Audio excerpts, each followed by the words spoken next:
আসসালামু আলাইকুম।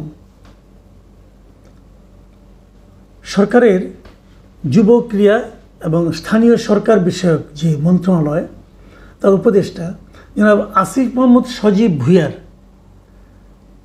কর্মকাণ্ড নিয়ে নানা সময়ে নানা ধরনের আলোচনা হয়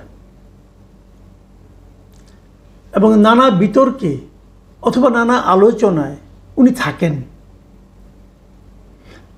এই উপদেষ্টা মণ্ডলীতে আমার বিবেচনায় সবচেয়ে অনভিজ্ঞ এবং সবচেয়ে কম বয়স্ক ব্যক্তি এই আসিফ মাহমুদ সজীব ভুঁইয়া, কিন্তু আলোচনা এবং নানা কর্মকাণ্ডের মাধ্যমে মানুষের কথাবার্তায় উনি বেশ চলে আসেন প্রায়।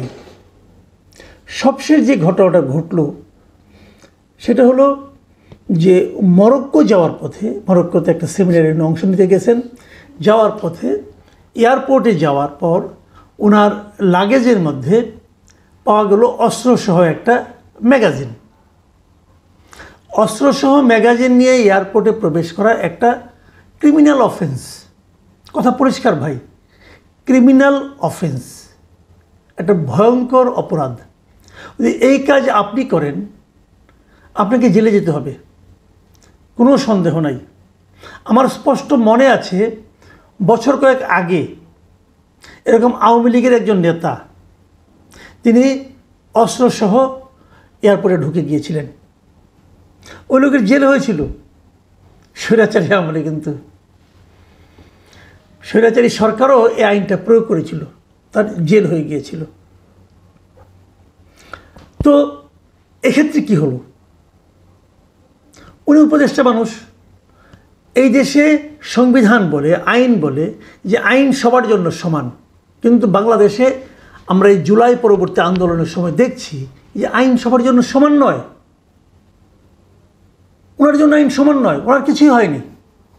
উনি সেই অস্ত্রটা ওনার প্রটোকল অফিসারের কাছে দিয়ে উনি চলে গেছেন।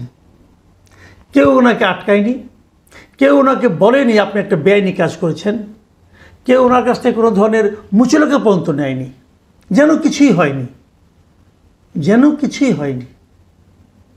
এই হলো এই দেশের আইনের শাসনের নমুনা। পৃথিবীর অন্য কোনো দেশ হলে কী হতো সে আলোচনায় পরে আসি। এখন এই ঘটনা যখন ঘটেছে তখন নানা ধরনের কথাবার্তা কিন্তু এটা নিয়ে এসেছে।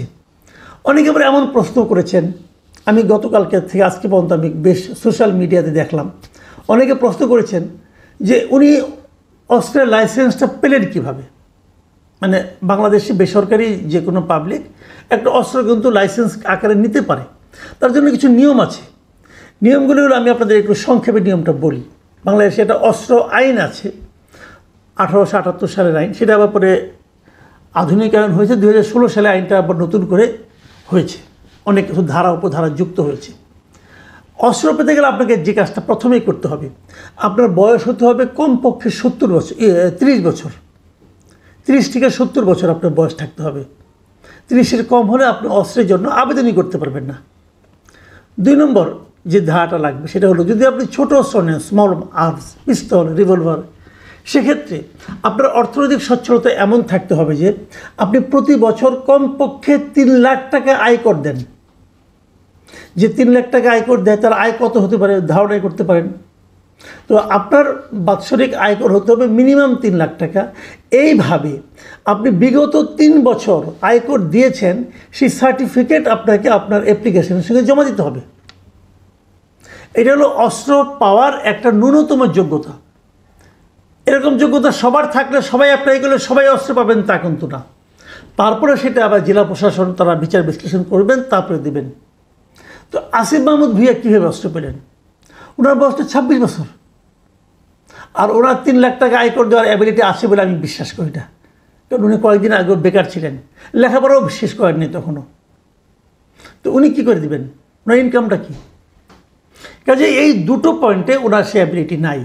এটা নিয়ে অনেকে অনেক রকম আলোচনা করেছেন যে কীভাবে অস্ত্র পেলেন না পেলেন। এটা নিয়ে মানুষ আলোচনা করতেই পারেন। আসিফ মাহমুদ সজীব ভুঁইয়ার যে ভেরিফাইড ফেসবুক পেজ, তার যে অ্যাডমিন মানে উনি, আমি মনে করি যেহেতু ওনার ভেরিফাইড, এখানে উনি আজকে একটা স্ট্যাটাস দিয়েছেন। সেই স্ট্যাটাসটাতে উনি একটা ছবি দিয়েছে, অস্ত্র আইনের একটা অধ্যায়ের ছবি দিয়ে দিয়েছেন এবং ছবি দিয়ে উনি মন্তব্য করেছেন যে আসুন জানি, শিখি, তারপর মন্তব্য করি। ডিফেম করাই যদি উদ্দেশ্য হয় তাহলে অজ্ঞ থাকুন। ধন্যবাদ। এই যে ওনার মন্তব্যটা, এই মন্তব্যটার মধ্যে আমার কাছে মনে হয় এক ধরনের ঔদ্ধত্য আছে। মানুষকে আক্রমণ করার এক ধরনের মানসিকতা এখানে কাজ করেছে। তারপর উনি বলতে চেয়েছেন যারা ওনাকে ডিফেম করেছেন তারা সবাই কিছু জানে না, কিছু শেখেনি এবং তারা অজ্ঞ, মূর্খ। উনি হলেন মহাজ্ঞানী। এই মহাজ্ঞানী উপদেশটা জনগণকে এক দফা জ্ঞান দিয়ে দিলেন। হ্যাঁ, উনি কি বলেছেন সেটা আমি ওটা আপনাদেরকে একটু ধারণা দিতে চাই আমি, যে আসলে একটা আইন আছে। আইনটা কি? এই অস্ত্র আইনের 32 নম্বর ধারায় বলা হয়েছে বিশেষ প্রাধিকার। মানে ওই যে আমি দুটো আইনের কথা বললাম যে বয়স 30 হতে হবে মিনিমাম, ইনকাম ট্যাক্স দিতে হবে, ওই দুইটা বিষয় প্রযোজ্য হবে না কিছু লোকের জন্য। এটা হলো বিশেষ প্রাধিকার, মানে বিশেষ একটা অধিকার আছে। কাদের এটা? স্পিকার, ডেপুটি স্পিকার, মন্ত্রী, প্রতিমন্ত্রী, উপমন্ত্রী ও সমপদ মর্যাদা সম্পন্ন ব্যক্তি। মানে উনি এই সমপদ মর্যাদা সম্পন্ন ব্যক্তি একজন হিসেবে উনি আছেন। উনি মন্ত্রীর সমপদের মর্যাদা সম্পন্ন একজন ব্যক্তি। অতএব ওনার জন্য ওই 30 বছরের নিয়মটাও প্রযোজ্য নয় এবং ওই ইনকাম ট্যাক্সের ব্যাপারটাও প্রযোজ্য নয়। তো সেক্ষেত্রে উনি অস্ত্র পেতে পারেন লাইসেন্স হিসাবে। এটা উনি জনগণকে জানালেন, খুব ভালো। জনগণ জ্ঞান অর্জন করবে, সেটাও ভালো। কিন্তু আসিফ মাহমুদ সাহেব, আপনাকে আমি একটা কথা বলি, আপনি যখন জনগণকে জ্ঞান অর্জন করতে দিলেন তখন জনগণ কিন্তু আপনি যতটুকু দেখাবেন ততটুকু পরেই থেমে যাবে না, তারা আরও একটু পড়তে চাইবে। যেমন আমি নিজে অস্ত্র আইনটা জানতাম না, আমার জানার কোনো প্রয়োজন পড়ে নাই। আমি কখনো ভাবিনি যে আমি অস্ত্র নিব, আর যদি ভাবতামও আমি নিতে পারতাম না। আমি প্রতি বছর 3 লাখ টাকা আয়কর দিতে পারি না, আমার এত ইনকাম না, কাজে আমি পারতাম না। আমি তো মন্ত্রীও না, কাজে ওটাও আমি বিশেষ প্রাধিকারও আমি পেতাম না। তো আপনি বলাতে আমি এটা পড়েছি। 32-এর পরে হয় 33 নম্বর ধারার 33-এর খ, সেখানে কি বলা হয়েছে? জনাব আসিফ মাহমুদ, এটা কি আপনি জানেন? এটা কি পড়েছেন? এটা কি শিখেছেন? আপনাকে আমি একটু শেখাই কি আছে ওখানে। 33-এর খতে বলা হয়েছে বিদেশে অবস্থানকালীন সময়ে লাইসেন্সকৃত অস্ত্র সংশ্লিষ্ট জেলা মালখানা থানা সেফ কিপিং লাইসেন্স প্রাপ্ত প্রতিষ্ঠানে জমা রাখতে হবে। আপনি কি এখন বিদেশ যাচ্ছেন মরক্কোতে, আপনি কি আপনার অস্ত্রটা এই যেখানে রাখতে বলা হয়েছে রেখেছেন? রাখেননি। আমি কী করে বুঝলাম?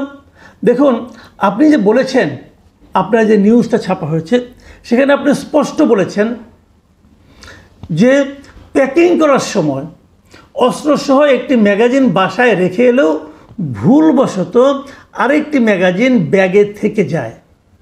এই কথাটা কিন্তু আপনি লিখেছেন, যেটা স্ক্যান করার পর আমার প্রোটোকল অফিসারের কাছে হস্তান্তর করে আসি। বিষয়টি আনইনটেনশনাল, এই আপনি লিখেছেন, কিন্তু আপনি নিজের ফেসবুক পেজে আপনি ব্যাখ্যাটা দিয়েছেন। প্রশ্নটা হলো, আপনি অস্ত্রটা বাসায় রেখে এসেছেন কেন? আপনি তো বাসায় অস্ত্র রেখে আসতে পারেন না। 33-এর খবর যে আপনি পারেন না। আপনি অস্ত্র নিয়েছেন, অস্ত্র সংক্রান্ত আইন জানবেন না? আপনি তো অস্ত্র রাখার যোগ্যতাই নেই আপনার। আপনি তো ওটা অন্যায় করেছেন, ক্রিমিনাল অফেন্স। এটা একটা ক্রিমিনাল অফেন্স আপনি করেছেন। কেন রেখে আসছেন বাসায়?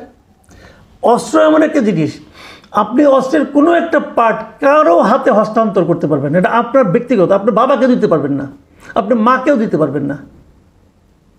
এটা কি আপনি জানেন? আপনি তো জ্ঞান অর্জন করার জন্য জনগণকে মাঠে নামাই দিলেন। জনগণ কিন্তু মাঠে নেমে গেছে।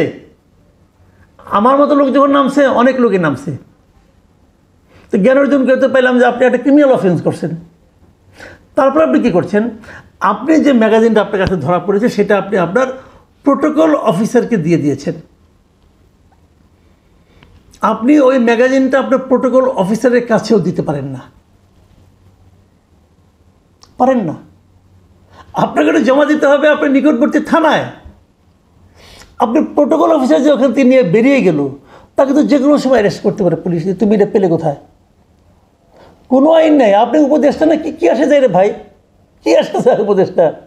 উপদেষ্টার জন্য কী হয়েছে?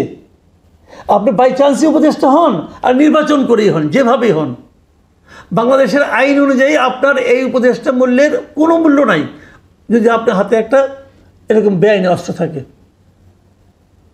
আর উপদেষ্টার অস্ত্র বলে যদি প্রোটোকল অফিসার নিয়ে যায়, তার তো জীবন রিস্ক। এখন ওটা ছিনতাই হয়ে যেতে পারত। আপনি কী করলেন বলেন? আইন মেনেছেন?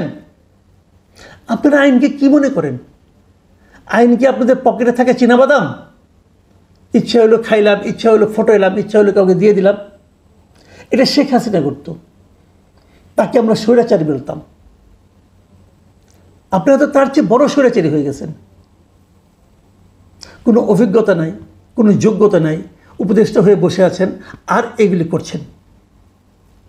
কয়েকটা কথা বলি, কতগুলি আইনগত দিক দিয়ে আলোচনা করলাম, যেহেতু আপনি পড়তে বলেছেন বলে পড়েছি ভাই। আরও কয়েকটা কথা বলি, যেগুলি নৈতিক একটা বক্তব্য দিয়ে আপনার সঙ্গে আলাপ করতে চাই। সেটা হলো, একটা অস্ত্রের দাম কত?